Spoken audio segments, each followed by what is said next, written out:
Module 2, Neurological System. This recording will cover Part 1 of our neurosystem. We're beginning with the power couple. This includes the nervous and endocrine system. So the neurological system works in combination with electricity and chemical messages. So when we talk about the nervous system, we also talk about the endocrine system because they work hand in hand. So the nervous system is divided into two parts, the central nervous system and the peripheral nervous system. Starting with the central nervous system, you can see here it is encompassed by the brain and spinal cord. So again, when you refer to the central nervous system, we're talking about the brain and spinal cord. We'll first discuss the brain. The brain is divided into three parts, the cerebrum, cerebellum, and brainstem. The cerebrum, also known as the forebrain, is divided into four lobes, the frontal, parietal, temporal, and occipital lobes. And in this table from your textbook, it shows the function of each lobe. Then we move on to the cerebellum, or hindbrain. This is located at the base of the back of our brain. And this is primarily responsible for coordination of muscle activities, fine motor movement, balance, and equilibrium. And lastly, we have our brainstem. Our brainstem includes the medulla, pons, and midbrain. And 10 out of our 12 cranial nerves originate from the brainstem. So all of these parts are equally important, and if you have an injury or trauma to any of these areas, we are going to see deficits. And especially our brainstem, that can be life-threatening. Moving on to the blood flow in the brain. Just like any organ, it has its own vascular system comprised of arteries, capillaries, and veins. So here in this picture, you can see the circle of Willis. It's a circle in the center, that's why it's called that, and then it has all of these branches that feed the rest of the brain. This image shows a real-life picture of the circle of Willis. Next is the spinal cord. So the spinal cord is a pathway that carries information from the brain to the rest of the body through spinal nerves. So this system is very important. It begins at the brainstem and it ends at the level of the lumbar vertebrae. So we've covered the brain and spinal cord, which is our central nervous system, and now we're going to talk about protective mechanisms. These are the things that keep our central nervous system safe. So first we start with the skull. The skull is also called the cranium. We have vertebrae, meninges, CSF, and the blood-brain barrier. These are all protective mechanisms. Starting with the skull. So this is going to protect our brain from injury. Bone is strong and it is hard. If you get hit in the head with a ball or something like that, you are likely not to have any injury to your brain. It's going to take a pretty large force of something to injure your brain inside of your skull. Next, we have our vertebrae. So vertebrae are bone. They are skeletal structure that are wrapped around our spinal cord to protect it. We have different, we'll say, sets, including the cervical vertebrae, thoracic, lumbar, sacrum, and coccygeal vertebrae. These are individual vertebrae that are connected, which allow us to flex and move, and they maintain our upright position. Here we have our meninges. These are also a protective mechanism. There are layers that cover the outside of our brain. Cerebral spinal fluid, or CSF. This is a colorless and odorless fluid that circulates within our brain in the ventricles and subarachnoid space. It provides cushion, protection, and nutrition to the brain, and our body produces about 500 mLs of CSF every day.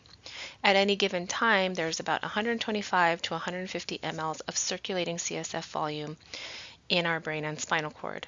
So one thing to remember is that this is a very balanced system. So if you have too much CSF or not enough CSF, you're going to see some type of clinical manifestation, which we will talk about later. Blood-brain barrier, or BBB. This is a semi-permeable membrane, a selective semi-permeable membrane between the circulating blood in our body and our brain. So it's made up of special endothelial cells that are wrapped around the vessel very tightly, and they decide what comes in and what comes out.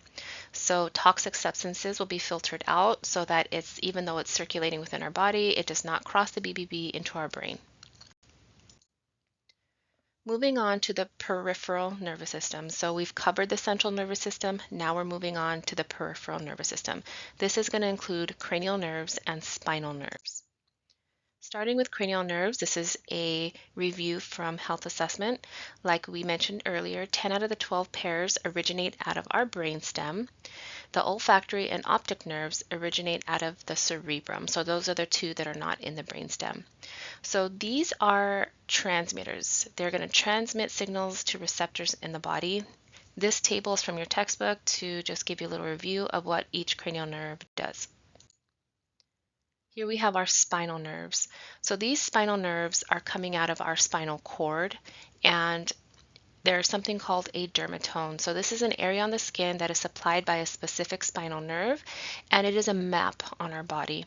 So if you have some type of neurological manifestation happening on your skin, so maybe on your toe you have some pins and needles, some numbness, then we already know which dermatome that is, and we can kind of connect it to what spinal nerve may be affected, and it's just a way to kind of pinpoint where the problem is. Autonomic nervous system, or ANS. So this is going to include our sympathetic and parasympathetic nervous systems. These two systems work in opposition to each other, meaning that there's always is going to be a balance, and this is going to happen on the unconscious and involuntary level. That means we are not consciously controlling it. We are not making any decisions to have more or less. Our body is doing this automatically. Starting with the parasympathetic nervous system, you can see in the picture all of the things that it controls. Parasympathetic nervous system. There is some information here from your textbook to give you a little bit more details on how this actually works.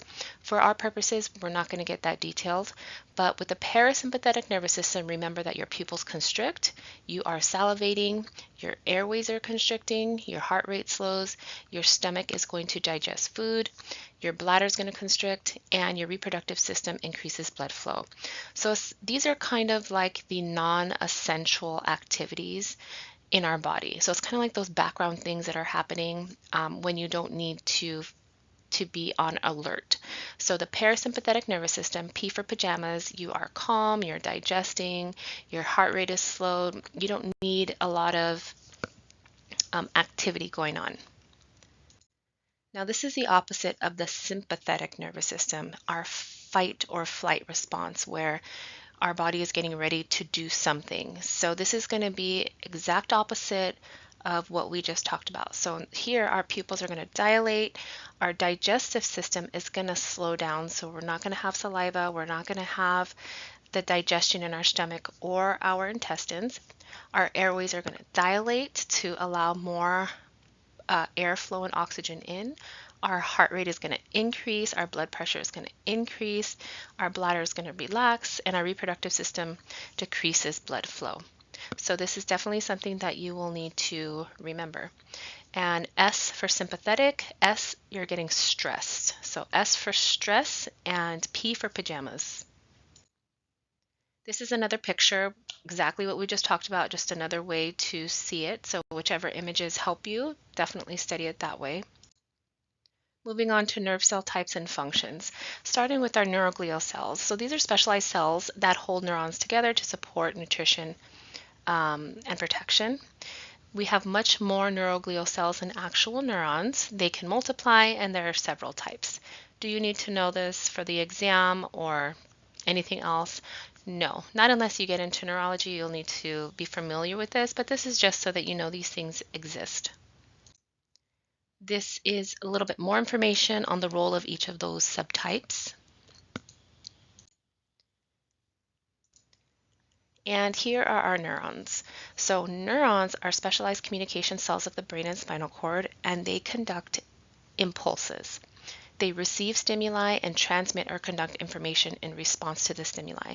So neurons are very important because that's how we function. That's how we gain sensory information, and this is how we send the message for our body to do something.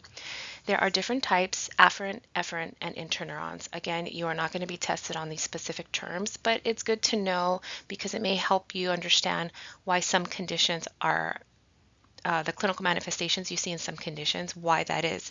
So we have our afferent or sensory receptors. So these are receptors that are picking up information from the environment. So are we hot? Are we cold? Do we have pain? That is an afferent sensory neuron that is going to pick that up and send it to the brain for processing.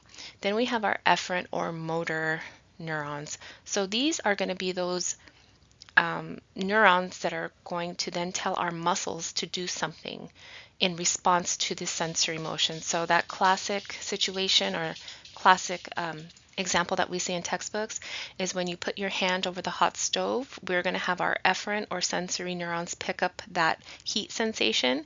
And then when we move our hand away, those are our efferent motor neurons sending the message back down to our muscles to move our hand. Then we have our interneurons. Those are primarily, or they're all located in the CNS, and they're just kind of like helper cells. And in this next slide, this is a flow map of the peripheral nervous system from your textbook that kind of outlines same thing that we just talked about, just presented in another way. Again, this slide also depicts the peripheral nervous system presented in another way. Next is the anatomy of a neuron. So on the right, we have a picture of a neuron. At the top is our cell body. It is the control center. Sprouting out from that are dendrites. Those are going to receive stimuli and transmit them to the cell body. We have our axon. This is this long shaft here, and it is going to connect down to the axon terminal and synaptic knob. Note that around the axon is a myelin sheath, and that myelin sheath insulates the axon and helps to speed the impulse from the cell body down all the way to the axon terminals. So that myelin sheath is very important that it's present in order for that neuron to be able to function properly. The conduction of nerve impulses. So our neuron or nerve cell have action potentials. This is how they communicate. So you can see in this picture that sodium and potassium are the main players, those two main electrolytes in making this happen. So if you have an electrolyte imbalance, whether you have high sodium, high potassium, or very low sodium, low potassium, you are going to have issues with the nerve conduction of these impulses in the neuron.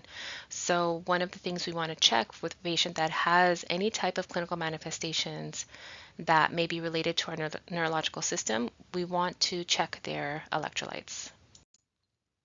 And then we have our synapse where the magic happens. This is where the release of neurotransmitters are going to result in the transmission of that electrical impulse, and that's how these cells communicate via neurotransmitters in the synapse.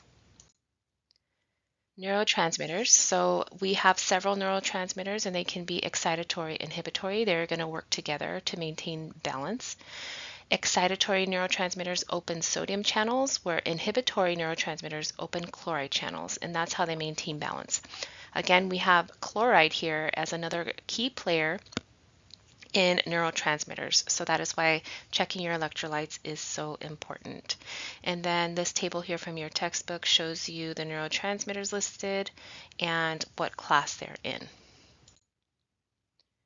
So we're moving on to the assessment of our neurological system.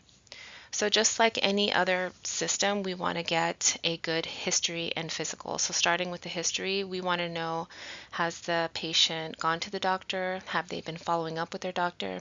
What is the medical history of the patient and the family? We want to include the family because there are some neurological conditions that are genetic.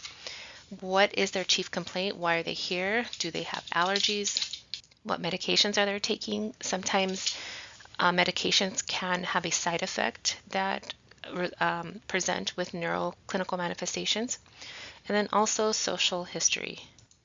We want to ask about any type of complaints that may be related to the neurological system, like those listed here, that include headaches, confusion, dizziness, weakness, tremors, blurry vision, numbness, tingling, change in balance and coordination, any type of injury to the head, neck, or back, because that's where our spine and our brain are located, fever, seizures, slurred speech, fatigue, changes in behavior, fainting, loss of smell or taste. So these complaints are not necessarily always related to the neurological system, but they could be. If you remember what the functions are of each lobe of the brain, which each part of the brain, the cerebellum, the cerebrum, and the brainstem. All of these neurological complaints listed here can be tied to one of those areas. So if you have a patient that came in with confusion, we need to ask more questions. We need to do our assessment. Maybe it's not related to the neurological system. Maybe the patient has a urinary tract infection and that's why they're confused. So something unrelated, but this is definitely something we want to investigate further if the patient is presenting with one of these neurological complaints. Continuing on with our assessment of the neurological system. So a physical assessment includes establishing the level of consciousness, or LOC, determining cognitive function, checking their mental status, checking cranial nerves, the motor cerebellar function, and reflex activity. So all of those things that the brain does as a whole, those are the items that we want to check and rule out as being a problem. So we're beginning with the level of consciousness, or LOC. And never forget that this is the best indicator of neurological deterioration. So this is going to be our go-to assessment. We want to make sure we know a baseline just in case there is a change in condition. We know that it is deterioration and not their baseline. So levels of consciousness and their definition, this is a nice table from your textbook. I suggest that you get familiar with these words and use them in practice. So we have conscious, being awake with appropriate speech and behavior, confusion, lethargic, obtundation, stupor, and coma. Glasgow Coma Scale, or GCS. So this is a standardized tool that many hospitals use. Is it the only one that exists? No, there are others, but this is the one that we're going to focus on. So it is 3 different categories: best eye opening, best motor response, and best verbal response. So for example, best eye opening, spontaneous. This means that the patient is controlling their eyes. They can open, they can close. It's a quote normal best eye opening. And then to speech. So maybe you have a patient in bed and they'll open your eyes if you talk to them. Okay, you're not touching them, but if they hear your voice, they open their eyes. The next one is to pain. So maybe they are not spontaneously opening their eyes. You try to talk to them and they don't open their eyes. But maybe if you pinch their finger, their nail bed, then they open their eyes. So that would be best eye opening to pain. And then despite all measures, they're not spontaneous, they don't open their eyes to speech or to pain, that would be none. So they don't open their eyes at all. They would get a 1 in that category. So that's how that works. Then you just add up the numbers, and whatever number you have will determine what their level of consciousness is. Something to note is that the highest number you can get is 15, and the lowest number you can get is 3. So there's a little rhyme, GCS of 8, intubate. So if you have a GCS of 8 or below, that means you're unconscious. So that's something to remember in the future. So that number determines, your level of consciousness, and this is very important. Next is cognitive function, the mini mental status exam, so MMSE. So this is when we say mini mental status exam, this is something you could potentially do at the bedside. There is a much longer one that is done by a mental health provider or specialist. So this is something that you could do. It's based on orientation. You're familiar with those 3 questions. What's your name, the date, where are you, attention and calculation, memory, and language. So there are some questions that you can ask of this. It's usually a form or like a little checkbox in your EHR, so very simple. And this is not routinely done. Maybe if you have a patient coming into the emergency room and then is flagged for maybe having Alzheimer's or dementia or something else where you want to check that, this may be applicable, but this isn't something routinely done by the RN. Cranial nerve assessment, I'm not going to talk too much about it because that is just a review. So definitely go back and review that if you need a little review. Motor assessment. So this is also review. Remember that when we check the neurological system, we also check the muscular system because they go hand in hand. So you're checking muscle mass, muscle tone, and equality. So that's when you squeeze the hands for grips and strength. There is a score we can give for motor strength. So that is in this little box here. And we can assess for pronator drift. That's where you have the patient stick out their arms, close their eyes, and if one of the hands moves down, then that is a positive pronator drift. That can be caused by some type of neurological deficit.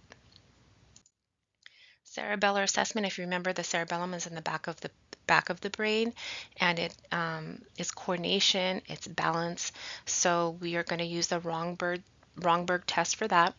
We're going to check reflexes. This is our involuntary and automatic responses to stimuli. So we can't control our reflexes. So that's something that we'd like to test during our neurological assessment. Sensory, this is going to involve temperature, pain, vibration, can you feel this, and you're using something sharp versus something dull. And again, we're not going to get into too much depth of this. This is reviewed. You as the bedside RN aren't going to get into too much depth with this. You may check for sensation and pain, but as far as these other types, this is usually done by a specialist.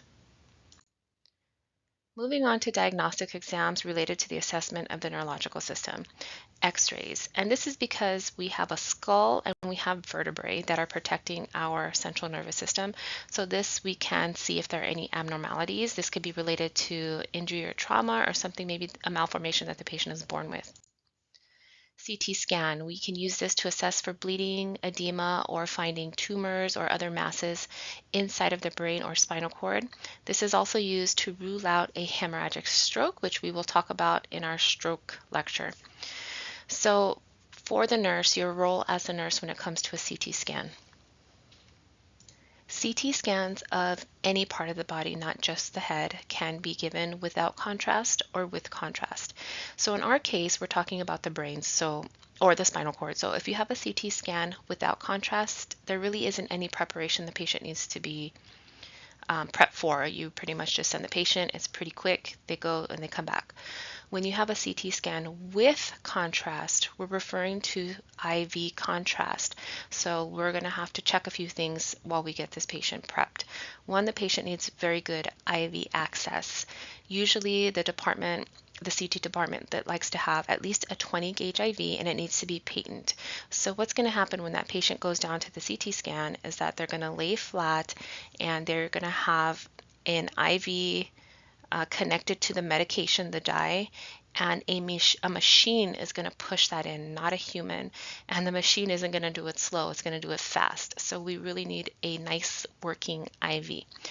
You're going to check for allergies to iodine. So you're going to ask the patient, have you ever had a CT scan before with contrast? Did you have any reaction? Do you eat shellfish, or are you allergic to any other kind of dyes that they're aware of? You also want to check for renal function, and that is by way of checking your BUN and creatinine on your labs. This contrast dye can be hard on the kidneys, especially for somebody who already has impaired renal function. So if you have a patient that has kidneys that aren't working that great, and then you give them this contrast, you could potentially put them into acute renal failure. So we're trying to avoid that. And if you do encounter a patient that has that situation, then the provider may change it to a CT scan without contrast. Fluids. So after they have had this procedure and they come back to you, we want to push either IV fluids or oral fluids, depending on what the doctor wants you to do, of course by order. And then we want to monitor for a reaction to the dye. So even if the patient said that they don't have any allergies, maybe they've never had a CT scan or they've never had shellfish. So you always want to make sure after you give any type of medication, a dye is a medication, that you're checking for signs and symptoms of reaction. Other diagnostics include a PET scan, MRI, and cerebral angiogram. So the PET scan is typically used for cancer patients to identify cancer metastasis. MRI, these are much longer than CT scans, and they're non-invasive and painless, and they can also be ordered with or without contrast, but their contrast is not iodine based, so we're not as concerned with allergy or impaired renal function. Cerebral angiogram, so this is invasive. This is an injection of dye into the actual artery, and they usually will access the artery in the groin, the femoral artery, using a catheter. So with this one, there are some things to remember as the RN post angiography. So when the patient has had this done, it comes back to you, remember that they're going to have a puncture site in an artery. And as you know, arteries are high pressure vessels, so we want to make sure that we are checking the site frequently, and if there's any bleeding, that you hold pressure there. Next, we have our EEG, evoked potentials, and lumbar puncture. So our EEG is non-invasive, so nothing is being put inside of the body, and it is inexpensive. So these are readily performed, and these are very, very commonly performed with patients who have seizures. So the patient should be ideally sleeping or very, very calm and at rest during the EEG. So we don't want them to take any kind of stimulants before the test, including or especially caffeine. Evoked potential. So this is also a painless, non-invasive test that can measure how well your nerve conduction is. So like, are they responding appropriately to stimuli? Next is the lumbar puncture. This is how we get a sample of cerebrospinal fluid to see, you know, is there anything going on in our central nervous system? Because remember that BBB, blood-brain barrier, we can't just take a normal blood test to see. We need to do a CSF fluid to really see if there is infection or something else going on in there. So let's take a look at this picture here. So these are the two different positions that a lumbar puncture is performed. So one is going to be the patient on their side in the fetal position. We want the spine to be kind of rounded, or the patient could be sitting upright, kind of hunched over. In this picture, it doesn't show it, but usually they're hunched over like on a side table, or they're kind of hugging a pillow, something like that.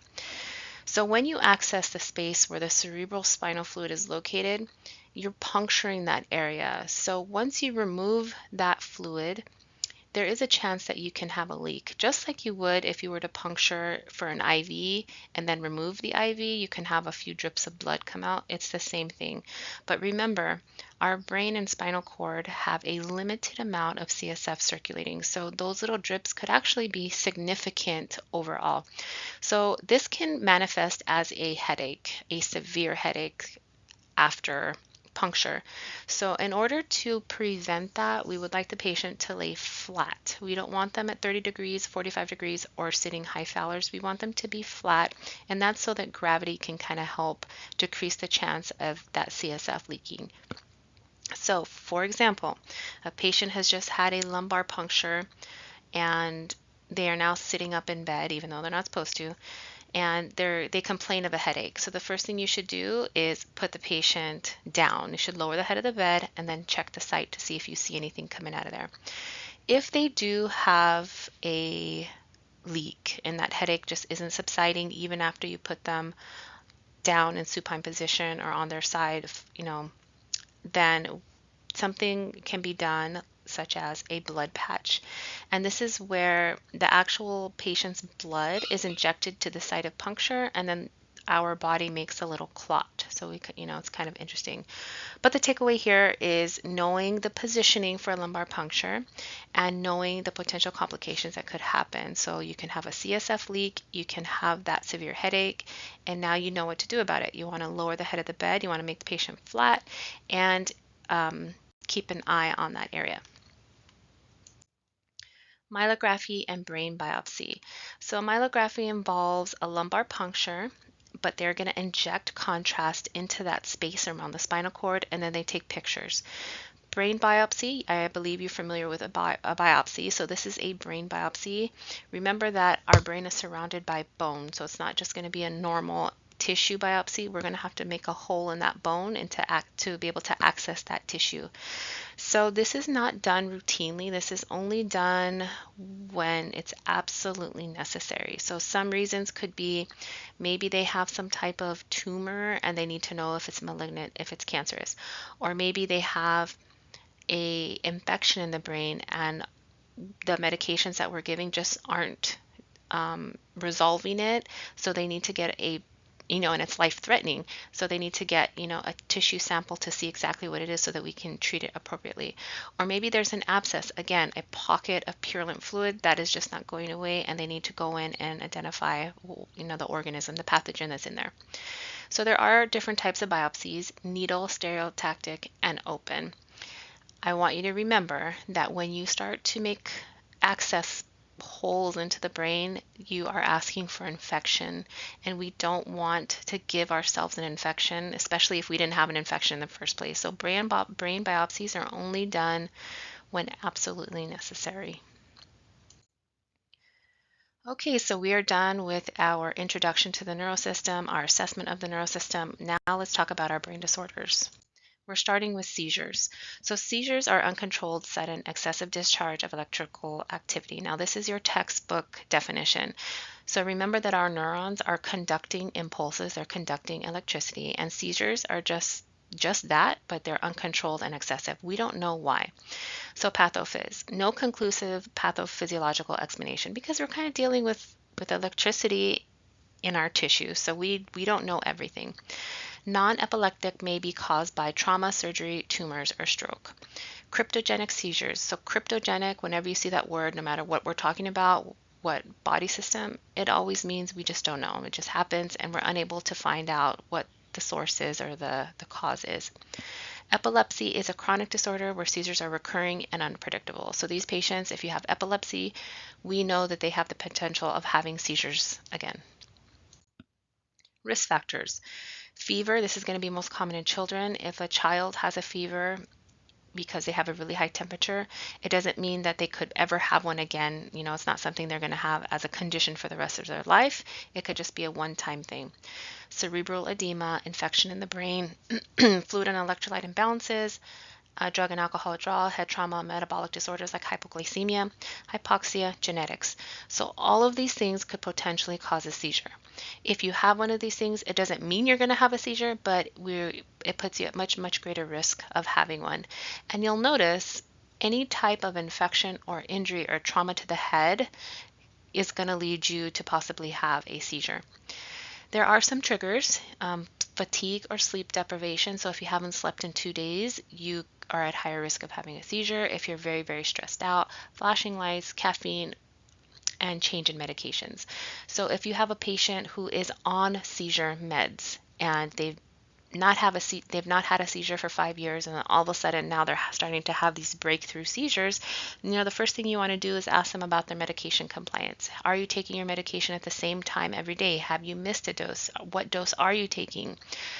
Do you have enough medication? Do you have any monetary financial issues that is a barrier for you getting your medication? Or maybe they've had a change of condition where they can no longer read the bottle. So change in medications is one of those top reasons why a patient who had their seizures under control now are having breakthrough seizures. There are different types of seizures. There are partial/focal seizures where this only affects one side of the brain or one lobe of the brain. Under that falls simple partial and complex partial. So simple partial means that, again, only one piece of the brain is affected, but you remain conscious during the seizure. Complex partial means that you have impaired consciousness. Do we need to know these specifics? No, we do not for this class. This is just for your information. Generalized seizure, this means both sides of the brain are affected and you lose consciousness during your seizure. These are some terms that you should be familiar with. We have tonic. So tonic is referring to muscles being stiff and flexed. A way to remember that, tonic is tone. Muscle tone is very stiff. Atonic muscles are very relaxed and floppy. So you just kind of like everything just kind of goes flaccid. Clonic is violent muscle contractions, convulsions. So C in clonic, remember convulsions. And then we have our tonic-clonic seizure. This is where your muscles become stiff and then you have convulsions. So it's a combo. This used to be called grand mal seizure, but that term isn't readily used anymore. We call it tonic-clonic generalized seizure. We have myoclonic seizure where you just have like muscle twitches. And then we have absent seizure, which is where you lose and regain consciousness, you kind of space out. It's been often referred to as daydreaming. And this used to be called petit mal seizure. So general signs and symptoms of a seizure really depends on the type of seizure you're having. It can range from jerking and loss of consciousness to that daydreaming. Like it just depends on what type of seizures a patient is experiencing. Tonic movements, clonic movements, loss of consciousness. Some patients may experience an aura, so they may see like some type of light or sometimes a smell before a seizure. Automatisms. So this is interesting. So these are repetitive, unconscious movements. So the patient doesn't have control over this. These are just repetitive movements that happens. And an example would be like lip smacking or excessive swallowing or like chewing when you don't have anything in your mouth. So that is an example of an automatism. Loss of motor tone, again, flaccid. Your muscles just drop, and incontinence. So you could have a seizure where the patient has an incontinent episode of bowel or bladder or both, or maybe they're not incontinent. But just because you don't have incontinence during a seizure, it doesn't mean that it wasn't an actual seizure. And then everything else on this slide is just more information straight from your textbook. Moving on to diagnosis. So diagnosis, because we know seizures are neurological, electrical, we're going to look at imaging, CT, MRI, to see if there is something going on in there. Maybe they can see inflammation, a tumor, some type of injury in there. So we want to rule that out as the cause. Labs will also help to rule out other causes like electrolyte imbalances or maybe an infection or something like that, metabolic issue. EEG, that will determine if it is indeed an actual seizure. Sometimes a parent will come in and say, my child was doing this behavior, these strange behaviors, and I'm not sure. So they'll bring them in and they will try to record this activity and see if it is actually a seizure. We're going to ask about the auras or post-ictal symptoms or pre-ictal symptoms. So ictal refers to seizure. Pre and post means before and after seizure. Medications. So the medications of choice are going to be anti-epileptic drugs and anticonvulsants. Now again, this class is not heavy on pharmacology. Instead, in pharmacology, you're going to learn all about those meds. So moving on, complications that we're trying to avoid. It's really important for any condition or disease that you're familiar with what complications are associated with it and what we do when that happens. So complications for seizures include status epilepticus. So this is when a patient has been seizing for more than 5 minutes. So that is why we need to check the time as soon as a seizure starts. Also, by definition, status epilepticus could mean that the patient has had 2 seizures back to back without full recovery of consciousness in between.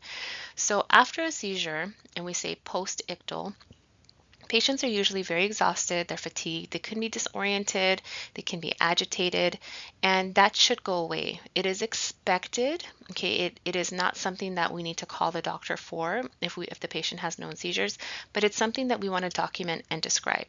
So they should come back to their baseline. And if they don't come back to their baseline and they have another seizure before that happens, we still consider that status epilepticus. So if either of those 2 things happen, then we need to call a rapid response. Okay, very important, status epilepticus, more than 5 minutes, you need to call a rapid response. And the first treatment is going to be we need to calm those seizures down, is to give a benzodiazepine. And one medication of choice will be diazepam. This is used in the acute treatment of seizures, medications such as diazepam. And this is hopefully going to be IV push, and the patient's going to need IV access. So nursing interventions, very important that you also make note of your nursing interventions because this is all about safety. Maintain suction at the patient's bedside. We don't want the patient to aspirate. Any patient that comes into the hospital, whether they have history of seizures or not, you should always have a suction at the bedside set up just in case. If a patient is seizing, that's not the time to go get the suction because you can't leave your patient, so make sure you have that available. You're going to have oxygen available. You don't have to use the oxygen, but they may need it if this happens. If they have a seizure and it lasts 30 seconds, they probably don't need oxygen, versus if they're having status epilepticus, then they probably are going to require oxygen.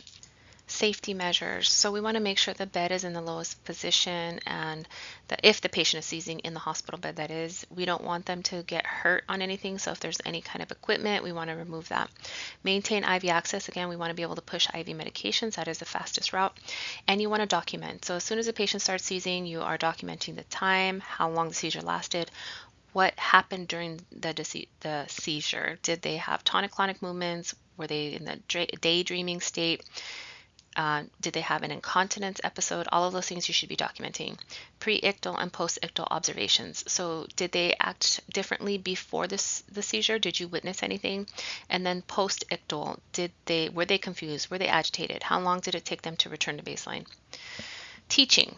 So teaching for a patient who has known seizures is going to involve medication regimen. So we have to maintain these levels, therapeutic levels. So if a patient, again, like I mentioned before, misses a dose, takes too much of a medication, stops taking their medication, all of these things can result in seizures. So you really want to make sure your patient understands that.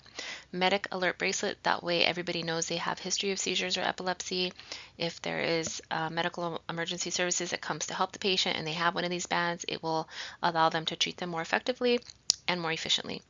Driving restrictions, so this is up to the provider to inform the DMV if they have seizures, and they will take their license away for safety reasons. So the overall goal is to maintain quality of life and to make sure they're compliant with their medication therapy. This is a nice picture to remind you of how your room should look for a patient who is on seizure precautions. So oxygen and suctions available, padded side rails are up, a pillow to protect the head. You may need to remove that if the patient is actively seizing and we don't want them to suffocate, so that's going to be a nursing judgment. Side lying position, we do not want them supine. I'm going to say it again, you do not leave your patient supine. First thing in your head, you might think, oh, well, we just want them, flat. We don't want them to be bouncing around. No, we want them flat, but we want them in the side lying position. Loosen clothing, we don't want them to be restricted, and we don't want to put anything in their mouth, especially your fingers, because they will bite down, and do not restrain them. So if they are in restraints already and they're having an active seizure, you want to take off the restraints. And of course, you're going to be staying with your patient. Privacy provided as soon as possible. So if you're in a hospital room, if patient's sharing a room, in a private room, doesn't matter, draw the curtain for privacy. Moving on to meningitis. So if you remember, our brain is covered with meninges. We have 3 different layers. We have the dura mater, arachnoid, and pia mater. Do you need to know those? You do not, but just know that there are 3 layers that are surrounding the brain that are part of our protective mechanisms protecting our brain. So the pathophys on meningitis can be acute or chronic. You can just have an acute one-time and done condition, or you can have chronic issues that come and go that you're going to be monitored for. So this is referring to inflammation of the meninges. Our meninges cover not only our brain, but also covers the spinal cord. So if it does involve the spinal cord, then we call that myelitis. And this is going to be related to some type of infection. Typical causes: bacterial, viral, or fungal. So if you have meningitis that's bacterial, you're going to get antibiotics. If it's viral, you're going to get antivirals. And if it's fungal, you're going to get antifungal. Remember your vocabulary with this, because on exam questions, you need to remember these things. If they say patient has viral meningitis, you're not giving an antibiotic. Okay, you're giving an antiviral, and so on. There is a group called aseptic meningitis, and this is kind of like our other group. So if it's not bacterial, viral, fungal, we call it aseptic. We're not going to get too much into that. Just remember, meningitis can be caused by bacteria, viruses, or fungus. Risk factors. So living around a lot of people, being in close proximity of a lot of people, like in college dorms, in the military, prisons, in homeless shelters, those kind of areas. So what are the signs and symptoms of meningitis? You're going to have a fever, because remember, this is an infection. So you're going to have a fever. They can complain of headache, can lead to altered mental status, including confusion. So tip for your exam in general: altered mental status. Remember what other words can be altered mental status. So if you are studying and you memorize altered mental status, just remember that you could also see like disorientation, confusion, change in level of consciousness. All of those things could fit under the umbrella of altered mental status. Photophobia, so you have light sensitivity. So you go outside and sure, the sun is out, but it's a normal day and you can't stand, your eyes are just really sensitive, or maybe the light in the room is on in the hospital room, and they squint because it hurts their eyes. Nausea, vomiting, and then you have positive Brudzinski sign and positive Koenig sign. So let's look at Brudzinski sign first. So with this one, the patient is lying flat, like the first image there, but when you flex the neck up, the patient is going to have an involuntary response where the knees become bent and there's pain. Okay, so as you pull the neck forward, you're actually stretching the meninges in your brain, and it's going to cause an involuntary response of your knees to come up because of the pain. In Koenig sign, you're also flat on the back, and when you flex the hip and knee and then straighten, there is hamstring pain. Okay, and that is going to be a result of inflamed meninges. So you should definitely know the definition of both and be able to identify each of those if you were given a description. Again, if you have a positive Brzezinski sign or positive Koenig sign, that is indicative of meningitis. Meningeal irritation. So if your meninges become irritated, you're going to have nuchal rigidity. Your neck is going to be real stiff. Okay, so meningitis, positive Brzezinski, positive Koenigs, and nuchal rigidity. Opisthotonos can also develop. This is where you have severe hyperextension of the head with arching of the back, just like that picture. So the back is literally coming off of the bed. Diagnosing meningitis, you could get a head CT. You can possibly look to see if there's inflammation or some other source of, like a infection, abscess pocket, something like that. But the gold standard is going to be a lumbar puncture. We talked about lumbar puncture. You can see another picture here where the patient's on their side in the fetal position where they can access that spinal area where they can get a sample of that CSF. Now let's look at this table. Cerebral spinal fluid exam in meningitis. So remember that meningitis is a type of infection, whether it's bacterial infection, viral, or fungal. What are you going to see in that fluid when it's sent off to the lab? You're going to see an elevated white blood cell count, just like you would if you had an infection in the body. Okay, so increased WBC, and then also you may have a gram stain and culture positive for the pathogen, if it's bacterial, of course. So if you have bacteria in your CSF fluid, you're going to have a positive gram stain and culture. If you have a viral meningitis, then you will see that virus in there. Okay, so those things, remember, increased WBC, and you're going to see stuff in the CSF. You're going to see bacteria, or you're going to have a positive gram stain and culture. Medications. So if you have, like I said, a bacterial meningitis, then you're going to need antibiotics. And this is long term because this is our brain and we want to make sure that we get it and it doesn't come back. So at least 2 weeks up to 3 weeks, patient will probably need a PICC line because a patient can eventually go home and they're not going to need to stay in the hospital just for those IV antibiotics. PICC line stands for peripherally inserted central line. Complications could lead to increased intracranial pressure. We are going to talk about what that is, but that is a bad thing. We don't want that to happen. So assessments for meningitis, neuro checks, signs of meningeal irritation. So do they have that nuchal rigidity? Do they have that neck pain? Vital signs, fluid balance, headache, check the cranial nerves. We are going to make sure we check the CSF results, daily weight, renal function, and vascular assessment. Interventions, we're going to give IV fluids if ordered, give whatever medications is ordered. We're going to want to decrease the environmental stimuli because remember they might have that photosensitivity, so we want to just keep the room lights down, the noise down. We want to elevate the head of the bed. This will help with draining any extra fluid from the brain and it increases circulation. Pain management, transmission precautions, and maintain a normal body temperature. So if they do have a fever, we want to give them something for that fever. We want to be aware that meningitis may lead to increased intracranial pressure. And again, we're going to go into this a little bit later and more in depth, but some signs of increased ICP would be headache, blurred vision, confusion, high blood pressure, shallow breathing, vomiting, changes in behavior, and so on. But hold on to that. We'll talk about that later. Teaching, after they leave the hospital, we want to make sure they follow up to make sure that everything has been resolved. They need to take those antibiotics, whether it's they may be on oral antibiotics after their IV is done, and they need to know the signs and symptoms of infection just in case it comes back.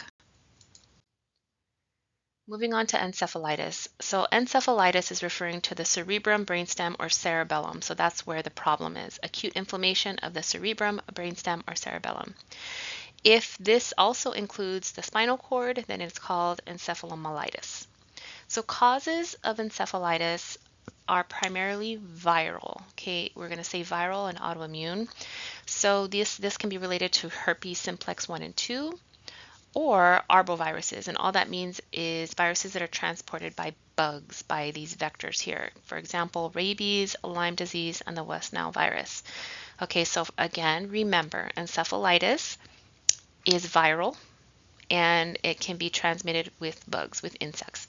So here, autoimmune, so yes, autoimmune, our own body can attack these parts of the brain as well, but we're going to focus on the viral component. So again, encephalitis, viral. Signs and symptoms of encephalitis are very similar to meningitis. So a patient will have fever, neurodeficits, headache, photophobia, phonophobia, which is an intolerance to loud sounds, which is different from meningitis, nuchal rigidity, which is like a stiff neck, and then also it can lead to increased ICP, which we'll talk about. So diagnosing encephalitis is going to include labs, lumbar puncture, possibly EEG, CT, and MRI for more detailed imaging if they're having a hard time diagnosing the encephalitis. Medications, remember, this is related to a virus, so we are going to give antivirals. So encephalitis, viral, antivirals. Nursing interventions, kind of similar, elevate head of the bed, seizure precautions, hydration, maintain quiet environment, and administer stool softeners as needed. That's going to be related to making sure we don't increase ICP by having the patient strain with bowel movements. So these patients are typically pretty sick and they will likely be in the ICU.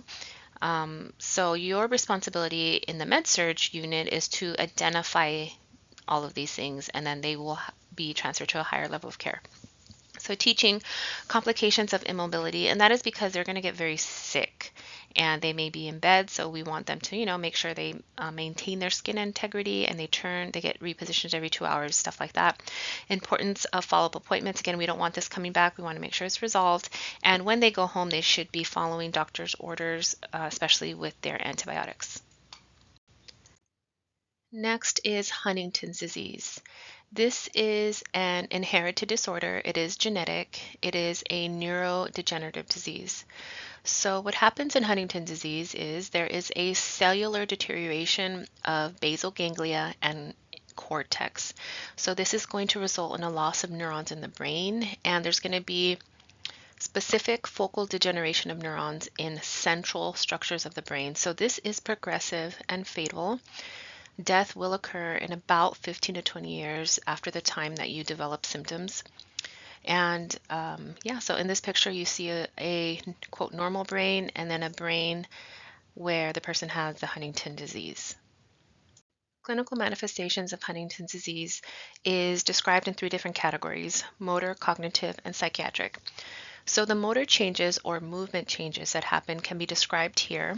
And in this picture, you can see the different twisting, turning movements. It's involuntary, random, uncoordinated movements. These patients don't have control over their own body. And it can be as severe as convulsions, and the movements can become violent and actually cause injury to their caregivers. Later stages of Huntington's, a patient will end up bedbound, total care, and they'll experience things like bradykinesia, which is slow movement, dystonia, rigidity, ataxia, and dysphagia.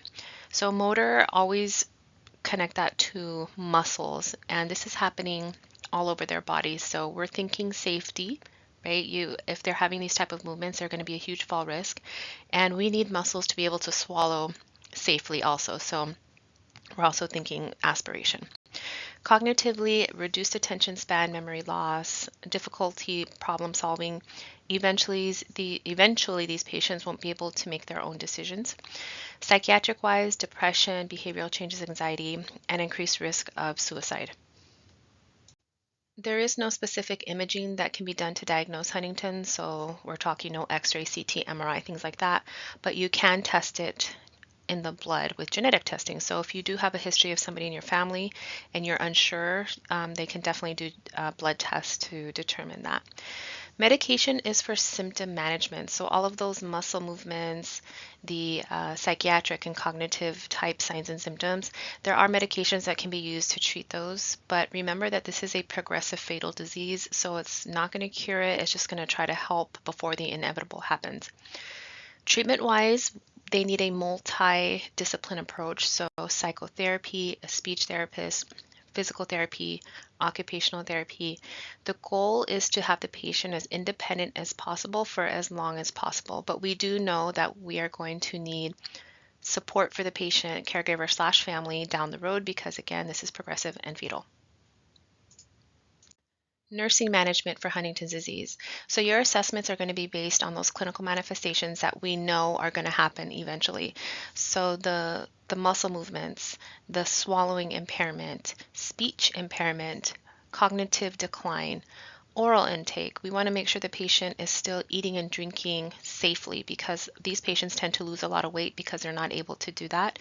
Ambulation and balance. So these patients will eventually be in a wheelchair and or bedbound. So do they need a walker? Do they need a cane? We want to make sure that they have those assistive devices that can help them ambulate safely. Bowel and bladder function. So muscles are needed in order for our bowels and bladder to function appropriately. And if these muscles are being affected, they could also potentially become incontinent or retain. Interventions. Elevate head of bed. We want to make sure there's suction at the bedside. When we think muscles, we're thinking aspiration. Always have that suction there. Give your meds, put those safety precautions, bed in lowest position, call light within reach, stuff like that. Interdisciplinary consult, so we talked about PT, OT, ST, involve family, and then prep for end-of-life care. So teaching falls is a huge one. Safety, safety, safety, aspiration precautions, suicide prevention, and just supporting the patient and their family. Next, we're going to talk a little bit about dopamine. So dopamine is a neurotransmitter secreted by the neurons of the substantia nigra. So you can see that pictured here. Dopamine is a special type of neurotransmitter that can actually be both excitatory and inhibitory, which not all neurotransmitters can do that. And it really just depends on the situation on which receptor it is binding to. In our case, we are talking about the nigrostriatal pathway, and dopamine is going to be inhibitory in our condition that we're going to be talking about. So in this picture here, we have the three dopaminergic pathways in the brain. The first one is mesocortical pathway, and this one is related to cognition, memory, emotion, and learning. We have the mesolimbic, which is related to pleasure and reward-seeking behaviors, addiction, emotion, perception. And then the nigrostriatal pathway, which is the one we're going to be focusing on, which is related to movement and sensory stimuli. So let's talk about how dopamine and motor function work together. So the motor activity in our body results from the release of dopamine and acetylcholine. They are released in balance, and that is how we move or stay still when those two are in balance. So in our case, we're talking about acetylcholine, which is excitatory, which makes things move, and dopamine, which is inhibitory, which is going to make things calm down. So an imbalance of not enough dopamine or too little dopamine results in overstimulation of neurons by acetylcholine. So if you don't have enough dopamine to balance out your acetylcholine, you're going to have extra acetylcholine in those receptors, and that's going to cause excitement. Things are going to be shaky, tremory, twitching, and sometimes it's going to be so much that the muscles just become rigid because they're so excited. So that brings us to Parkinson's disease. So this is also a neurodegenerative disease. And what that neurodegenerative disease means is that neurons are dying. That's essentially what that means. This is also progressive, and this is going to manifest in mostly motor dysfunction, so movement problems. So in the brain, these dopamine-producing brain cells in the substantia nigra, they die. And they gradually die, which means this is going to get worse over time. This is going to result in a very, very decreased amount of dopamine, and researchers don't really know why this happens. And right now, there is no current treatment for this. This is incurable. So the major function of the substantia nigra is to inhibit unwanted motor activities. So this should tell you that everything that's going to happen to these patients are involuntary. They don't have control. So without dopaminergic neurons, low levels of dopamine make it harder to initiate voluntary movements. So this patient will want to take a step forward, but their body is trying to send that message, but it doesn't move. So that is one of the problems with Parkinson's. So Parkinson's is primarily idiopathic of origin. So idiopathic means we don't know why. There are lots of theories like environmental toxins, brain injury, brain tumors, the use of some antipsychotic meds, and genetics. It can be a combination of these things. It can be one, but it's not 100% confirmed. It happens more often in males and females. It's common between the ages of 40 and 70. And fun fact, in the US, the highest prevalence is found in Amish communities. Clinical manifestations of Parkinson's disease. We have tremors at rest, muscle rigidity, bradykinesia, which is slow movement, and akinesia, which is no movement, postural instability. So those first four have asterisks by them because these are the hallmark signs of Parkinson's disease. Other things that can also change are mood, cognition, and some behavioral changes over time. So if you look at this 5 progressive stages of Parkinson's disease, you can see that it will happen slowly. It can begin with unilateral weakness, so just one side, and then upper extremity tremors, and it can progress to slow shuffling gait, widening gait, postural instabilities. Movements will become slower, and then the rigidity becomes more pronounced. The patient will lose the ability to perform their own ADLs, and they will be dependent on their caregiver. So they'll be able to walk, they'll transition from cane to walker to wheelchair, and eventually to being bedbound. In this picture, you can see the tremors, mask-like face. That's because the muscles become so excited, they become rigid, and then they don't show expression. It can also cause drooling and swallowing difficulty. So always think aspiration, aspiration. Patient, and all of those aspiration precautions that you know. Patients should be sitting up when eating. They should be taking small bites, chewing thoroughly, swallowing. You want to make sure they're not pocketing food, and you want to make sure you have suction available. Stooped posture, so they're kind of stooped forward. Rigidity, this is all going to affect safety. They're going to be very high risk for fall. So I'll keep that in mind with Parkinson's. So for Parkinson's, when we diagnose it, there are no specific diagnostic studies. We're going to get a good H&P where we ask all the questions, especially about their family medical history. And if they have 2 or more of those cardinal symptoms, so those 4 asterisks on the previous slide, and if they have those 2 out of those 4 and they can't find another reason for that, then they're probably going to be diagnosed with Parkinson's. And then as they monitor them, if they get progressive, then it is then again confirmed Parkinson's disease. Medication. So medication is started when ADLs are affected, and dopamine receptor agonists are going to be the first line treatment. All medications come with side effects, so these are the side effects here. Next, we have anticholinergics, so this can help to reduce tremors and drooling. Tend to give these only to the younger patients because some of these signs and symptoms can be confusion, memory impairment, and if you give this to an older adult, it's only going to exacerbate that. Then we have dopamine precursors, so this can also treat some of those motor dysfunction, bradykinesia, tremors, rigidity. An example of that would be carbidopa levodopa, which is very common med to be given in the hospital, so you might recognize that one.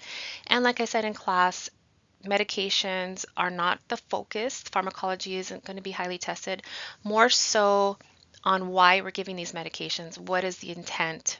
What is the education you're going to give? So with these, one thing to remember is that they're typically started when ADLs are affected, and anticholinergics are reserved typically for younger patients, not older patients. There are some surgical procedures that can be done that can be helpful for some patients. These are not a cure and they don't work for everybody. So you can read through these on your own: stereotactic pallidotomy and deep brain stimulation. Nursing management for Parkinson's. So look at the first one. Aspiration precautions, again, so important.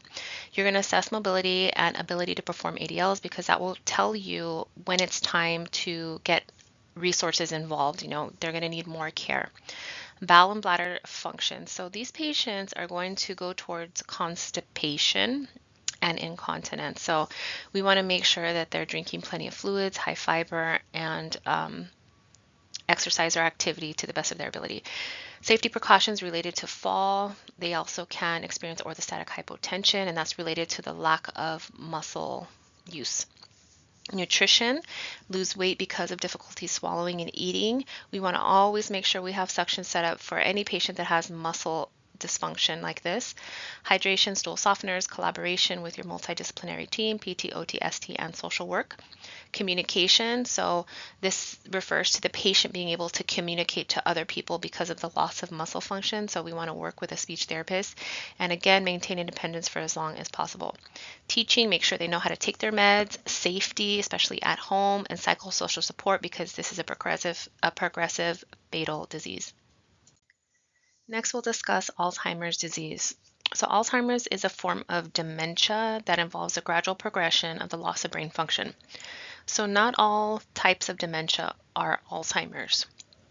The pathophys on this one, we don't know exactly why this develops. There is a decrease in neurotransmitters. Life expectancy is about 2 to 20 years from time of diagnosis. And usually the patient will die not from Alzheimer's itself, but from problems that result from the Alzheimer's, like immobility, organ failure, but not from necessarily Alzheimer's. So risk factors include family history. There is not a blood test to check for this, but there have been research trends of blood relatives, close relatives that do have Alzheimer's, and the chances of you getting it would be higher because of that. So Alzheimer's disease affects memory, thinking, and behavior.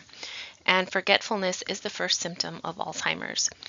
So forgetfulness that progresses with time. So that means something, they forgot where they put their keys versus now they don't know where they live. So it will progress with time.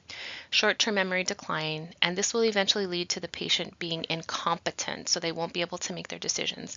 So patients that are diagnosed with Alzheimer's should definitely be encouraged to get an advance directive so they can clearly express their wishes because they will not be able to make their own decisions later. And later, that includes cognitive impairment. They won't be able to perform complex tasks. They'll have problems with problem solving. Motor and verbal skills will decline. So they'll lose things. They may get lost in a familiar environment or that used to be familiar. Their affect can become flat. That means they don't really have an expression or reaction to things. They're just kind of have a flat response. And the ability to care for oneself can be limited, that the patient may need to be bedbound in total care. Of course, and that's in the later stages. So here's a little picture for you to remember that. Diagnosis, no diagnostic tests, only presume, they're only presumptive diagnosis. So you have these set of signs and symptoms. Maybe you have a family member with Alzheimer's, and then they're just going to diagnose you that way. We're going to get a good history and physical. We're going to rule out other causes. So some labs, maybe some imaging. The definitive diagnosis is made through autopsy. So technically, we could probably do a core biopsy of the brain and get the same results. But because that is such high risk, we're not going to biopsy everybody who has some short-term memory loss. We just base it on the patient's history and physical and their clinical presentation. And if it's progressive, then we can pretty much say it's Alzheimer's without doing a brain biopsy, which is why we say here the definitive diagnosis is made through autopsy. So post-mortem, if you look at the brain, you'll see those changes, and not everybody gets an autopsy. So, okay, so treatment, there is no cure. It's pretty much physical and emotional support as the disease progresses for both the patient and the family.